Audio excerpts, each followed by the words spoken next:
हम कुछ सपनों की बात करेंगे, क्योंकि जब हम बचपन में छोटे थे तो हम बहुत सारे सपने देखते थे, और मैंने भी मेरे बचपन में बहुत सारे सपने देखे थे, और आज आपने भी बहुत सारे सपने बचपन में देखे होंगे। क्या वो सपने पूरे हुए?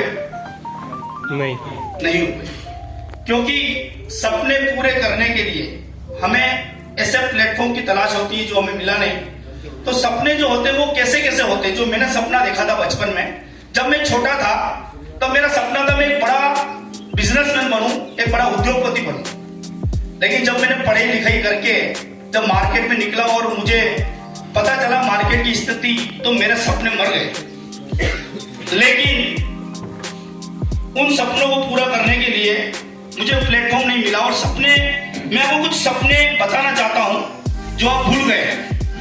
आज हर व्यक्ति का सपना होता है कि एक अच्छा मकान हो, हर व्यक्ति का सपना होता है कि अच्छी कार हो, हर व्यक्ति का सपना होता है कि बच्चों को अच्छा एजुकेशन मिले। कौन पेरेंट्स चाहता है कि अपना बच्चा अपनी तरह ठोकरे खाए?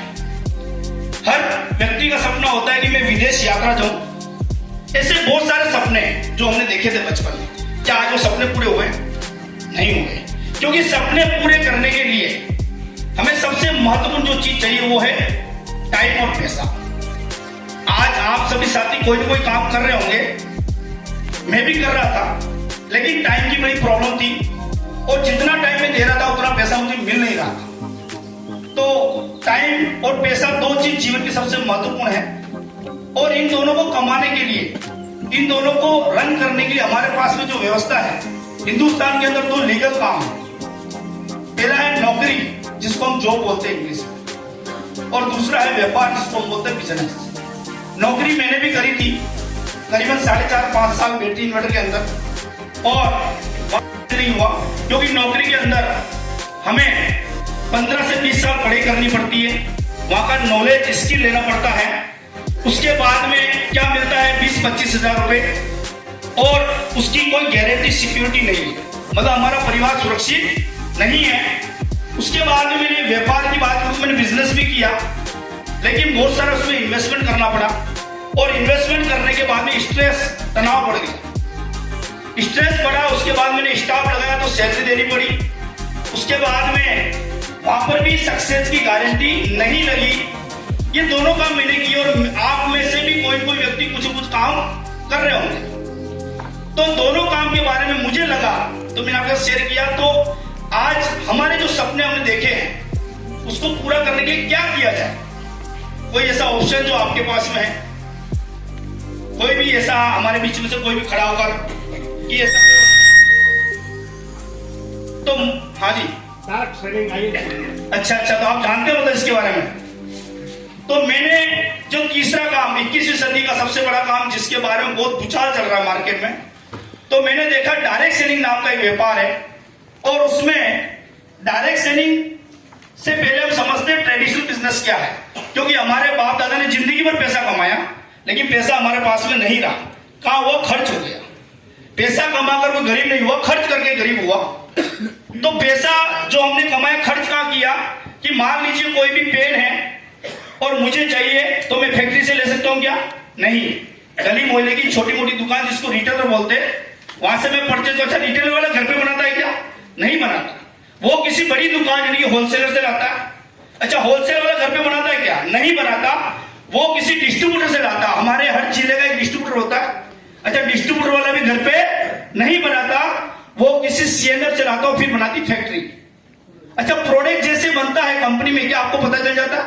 नहीं, बीच में बहुत सारे विज्ञापन, करोड़ों रुपए खर्च होता है, और वो सारा बात किसको होता है? कस्टमर। हमारा नाम क्या रखा? कस्टमर, कष्ट से मर। दूसरा नाम रखा ग्राहक। सारे ग्राहक किस पे लगे हुए? आप पे और हम पे।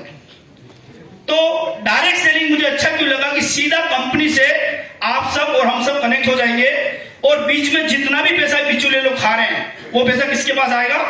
आपके और हमारे पास में। तो जब ये पैसा हमारे पास में आएगा, क्या हम करोड़पति लखपति बनेंगे या नहीं बनेंगे? बिल्कुल बनेंगे। तो भारत के अंदर कई सालों से चल रही है, लेकिन उसके बारे में मैं आपको बताता हूं, क्योंकि बहुत सारी भ्रांतियां हमारे दिमाग में चल रही है, और मैं समझ पा रहा हूं कि आप भी किसी के बारे में सोच रहे होंगे, लेकिन मैं इसके बारे में आपको बताता हूं कि आज एथिकल क्या हो चुका है। इंडिया के अंदर 1986 से डायरेक्ट सेलिंग चल रहा है और इंडिया में 1990 के बाद में इस प्रोसेस को शुरू हो गया।